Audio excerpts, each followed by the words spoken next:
ও কি লাফাচ্ছে লাফাটো, আরে লেগ পিসটা ও সেই সেই। হ্যাঁ মাটন তো থলথল করে, মাটন লাফায় না, মাটন থলথল করে। এই ভিডিও শুধু মজা করার জন্য, ভিডিওটা বাচ্চাদের জন্য নয়। ভিডিওর মধ্যে কিছু গালাগালি ইউজ করা হয়েছে, সাবধানে দেখবে।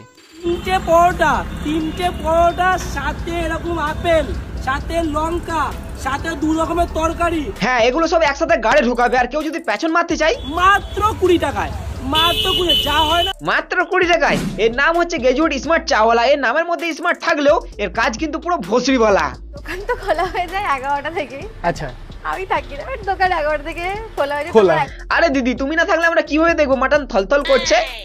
হ্যাঁ মাটন তো থলথল করে, মাটন লাফায় না, মাটন থলথল করে। আচ্ছা এটা কি তোমার কিচেন? হ্যাঁ আমার ওপেন কিচেন। আমার হ্যাঁ সে তো দেখে বোঝা যাচ্ছে তোমার একদম পুরো ওপেন কিচেন, সবকিছু দেখা যাচ্ছে পুরো খুল্লা। আগে থেকে করে রাখা হয় না, ওই জন্য একটুখানি বসতে হয় লোকজনকে। বাট আমার কাস্টমাররা তাতে কোনো আপত্তি জানায় না, তারাও একটু বসে।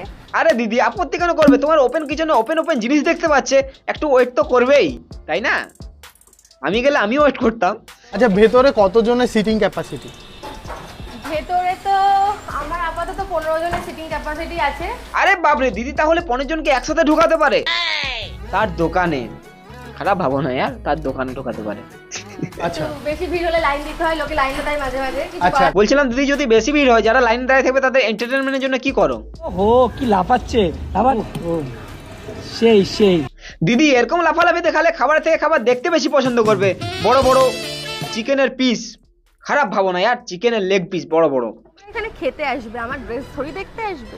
তোমরা খাবারে ফোকাস করো, কেন ভাই আমাকে ফোকাস করছো? আমাকে বলে কোনো লাভ নেই, আমি এরকমই। আরে দিদি এগুলো আমাদেরকে না বলে স্মার্ট গ্রাজুয়েট চা লাগা বলো। ভ্যানচোদ ফোকাসটা পুরো চিকেনের মধ্যে করছে, একটু মাটনের মধ্যে করতে বলো, তবে তো আমরা দেখতে পাবো মাটন কেমন থলথল করে। থলথল করে, মাটন লাফায় না, মাটন থলথল করে। ডাউন টু আর্থ লাগে, ভালো লাগে। অ্যাজ এ হিউম্যান বিং আমার ভালো লাগে। আরে দিদি প্রথমে শাড়ির আঁচলটা ঠিক করো, তারপর ইন্টারভিউ দেবে। তোমার সামান দেখা যাচ্ছে। কর্ম করবো না, বারবার করে শাড়ি কোথায় ছড়ে গেল, কোথায় কি হলো সেগুলো দেখবো। সবসময় তো দেখা সম্ভব কখনোই। ও আচ্ছা সবসময় দেখা সম্ভব হচ্ছে না। আরে ব্যাঞ্চ সেফটিন বলে একটা জিনিস আছে, সেগুলো ইউজ করতে শেখো। কোথাও সেফটিন বলে, কোথাও আলপিং বলে, কোথাও লেওড়া বলে, কোথাও লসেন বলে, সেগুলো ইউজ করতে শেখো। আর না হলে ন্যাংটো হেভি বিক্রি করো, তাহলে কিছু সামলাতে হবে না, শুধু কাস্টমার সামলাবে। আর না হলে দুটো বাউন্সার রেখে দেবে, কাস্টমার ওরাই সামনে দেবে। তোমাদের বাড়িতে তো মা কেউই না সবাই থাকে, তারা যখন শাড়ি পরে কাজ করে তাদেরও কিন্তু গায়ের থেকে শাড়িটা কখনো কখনো সরে যায়। হ্যাঁ সরে যায় ঠিক কথা, তবে সাথে সাথে ঠিক করে নেয়। তোমার মতো নয় যে পুরো খুলে ইন্টারভিউ দেবে। এবার আমি কাজ করতে করতে কথা বলতে বলতে কখনো আমার গায়ের থেকে শাড়িটা হালকা এদিক ওদিক হয়ে গেছে, সেটাই তোমরা কমেন্ট করছো। আরে দিদি এটা হালকা নয়, সারা সব ভিডিওতে বড় বড় বাতাবি দেখতে পাচ্ছি, এটা একটা ভিডিওতে নয়। আর শাড়ি যদি না পরতে পারো তাহলে নাইটি পরে কাজ করো, কথা দিচ্ছি বেশি কাস্টমার পাবে। তোমাদের বাড়িতেও মানে মা বোন দিদি আছে, তাহলে তোমরা কি তোমাদের বাড়ির শিক্ষাটাই কি এরকম যে তোমরা সবাইকে এরকম নজরেই দেখছো? আরে দিদি আমরা মূর্খ মানুষ, তোমরা হচ্ছে শিক্ষিত মানুষ। তোমাদের কাছে এটা ফ্যাশন স্টাইল লাগলেও এটা আমাদের কাছে কাস্টমাররা নিনজা টেকনিক বলে। তোমরা আমাকে ট্রোল করতে গিয়ে আমাকে ভাইরাল করে দিচ্ছো, এটা ভালো জিনিস। হ্যাঁ এটা ভালো জিনিস। ব্যাঞ্চত কমেন্ট গুলো পড়বে, তাহলে তো জানতে পারবে কোনটা ভালো আর কোনটা খারাপ। আমাকে ট্রোল করে তোমরা ভাইরাল করে দিচ্ছ, বাট তোমাদের কাছে যারা আমার হেটার্স তাদেরকেও আমি বলছি থ্যাংক ইউ সো মাচ আমাকে এতটা ভালোবাসা দেওয়ার জন্য, ঘৃণা করার জন্য। আরে দিদি এগুলো আগে বলবে তবে তো, তাহলে এইসব বলে দরকার কি ছিল? তোমার বাড়িতে মা বোন আছে, তোমার মা বোনদেরও শাড়ি নেমে যায়, এগুলো তো বলার কিছু দরকার ছিল না। সব গাড়পিয়েজি করছিলে নাকি? ওরে শালা আমার গায়ে লাগে না, কারণ কি জানো তো, আমি সেলিব্রিটি জগৎ থেকে। আরে দিদি ওটা সেলিব্রিটি বলে না, ওটা সুয়ারের চামড়া বলে। আরে দিদি ওটা সেলিব্রিটি বলে না, ওটা এখানে খেতে আসবে, আমার ড্রেস থরি দেখতে আসবে।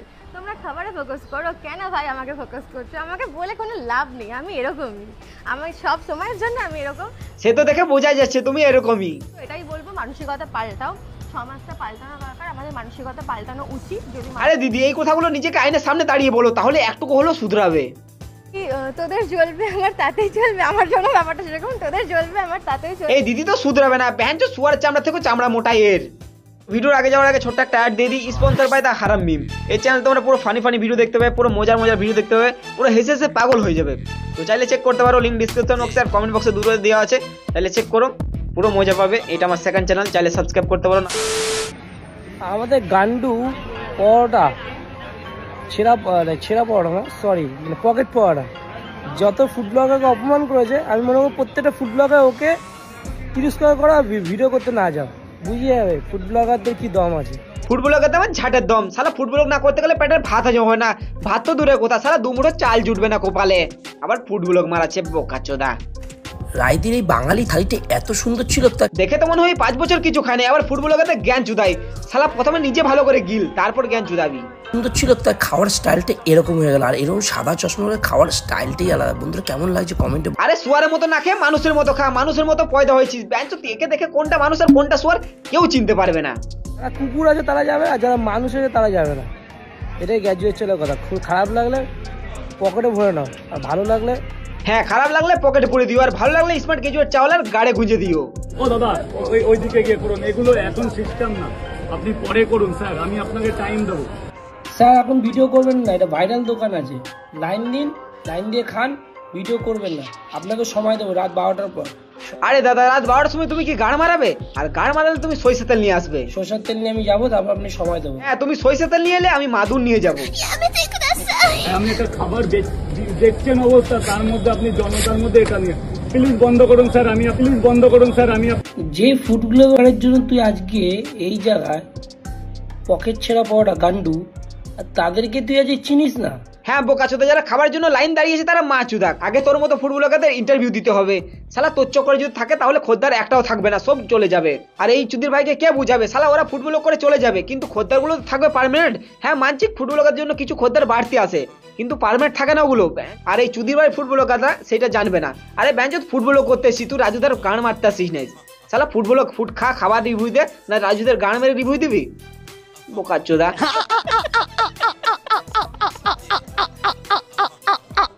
যার জন্য তুই রামেন মা তাকেই তুই কোচ বন্ধ করতে, এটা তোর মা লক্ষ্মী রে ভাই, তুই পড়াটার থেকে বেশি মা লক্ষ্মী যে ফুড ব্লগাররা। এই ঝাটের কথা শুনে মা লক্ষ্মীও বলবে আমি ফুড ব্লগার, না আমি কোনো লক্ষ্মী নই, আমি ফুড ব্লগার। এদের মধ্যে যদি 2-4টে স্মার্ট গ্র্যাজুয়েট ভসির বেলা থাকে তাহলে মা লক্ষ্মীর বদলে ফুড ব্লগারদের পুজো হবে। তাদেরকে এই ব্যবহার মা অন্নপূর্ণা সহ্য করবে না, গান্ডু দাদা। আরে মা অন্নপূর্ণা না বল, গান্ডু হিংসা হচ্ছে তোর, শালা এত হিংসা ভালো না। ঠিক বলেছে। বন্ধুরা আমি যেহেতু গলদা চিংড়ি খাই না তাই আমি নিই, তাই খাবার কিন্তু নষ্ট করবে না, যেটুকু প্রয়োজন সেটুকুই নেবে।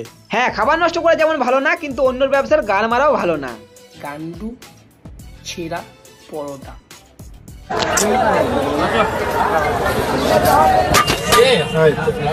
এই চুতিয়া ফুটবলারদের জন্য ব্যবসা গাধার গাড়িতে যাবে ভাই। খাবার রিভিউ থেকে রাজুদার বেশি রিভিউ পাবে, রাজুদা কি করছে, কোথায় হাঁকছে, কোথায় মুছছে, কোথায় যেছে সেইগুলো পাবে। বেঞ্চত খাবার রিভিউ দিতে এসেছি না রাজুদা রিভিউ দিতে এসেছি সেটাই খুঁজে পাচ্ছি না আমি।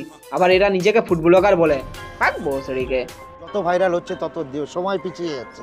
আগে বলতো আমি 3টের সময় ভাজি, 3টের সময় ভেজে কোন মানুষটা 1 ঘন্টায় 150 পিস পরোটা ভেজে তরকারি করে 4টে ট্রেন ধরে। আরে ফোন পে কাকু, পাড়ার কাকিমাদের মতো কে কি করছে না করছে সেটা না দেখে নিজের ফোন পে পরোটা সবজির দিকে নজর দাও, একটু কাজে দেবে।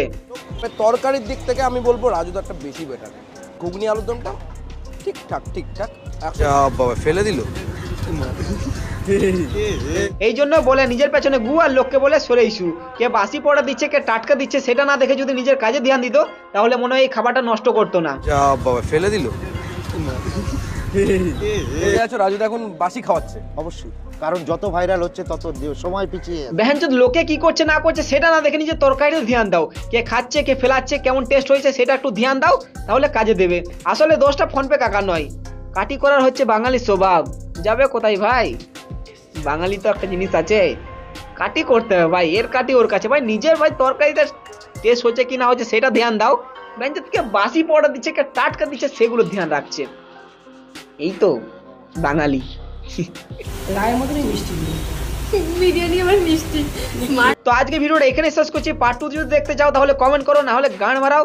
তো এই ভিডিও শুধু মজা করার জন্য বানিয়েছি, কেউ কাউকে হেড দিও না। সবাই ভালো থেকো, সুস্থ থেকো। আর দিদিকে আমি একটাই কথা বলতে চাই, সেফটি পিন ইউজ করো, আলপিং ইউজ করো, আর না হলে নাইট ইউজ করো, মজা পাবে। আর সেকেন্ড চ্যানেলের লিঙ্ক ডিসক্রিপশন বক্স আর কমেন্ট বক্সে দুটোতে পেয়ে যাবে, চাইলে চেক করো, মজা পাবে আর হেসে হেসে পুরো পাগল হয়ে যাবে। তো আজকে ভিডিওটা এখানেই শেষ করছি। ভিডিও যদি ভালো লাগে লাইক করো, শেয়ার করো, সাবস্ক্রাইব করো। জানি কেউ করবে না ভাই, বলার মালিক বললাম, করবে না করবে আমার কোনো যায় আসে না। একটা ভালো দেখে কমেন্ট করবে, আমার ভিডিও দেখতে থাকো, মজা না। আর তোমরা চাপ নিও না, রাজুদাকে নিয়েও ভিডিও আসবে, রাজুদার পকেট পরোটা গাড় ফাটাবো। সাবস্ক্রাইব করবে না করবে গান মারাও, ভিডিও দেখতে থাকো, মজা নিতে থাকো। আমার বুকে ভরা মৌচাক তোর লাগে বানাইছি।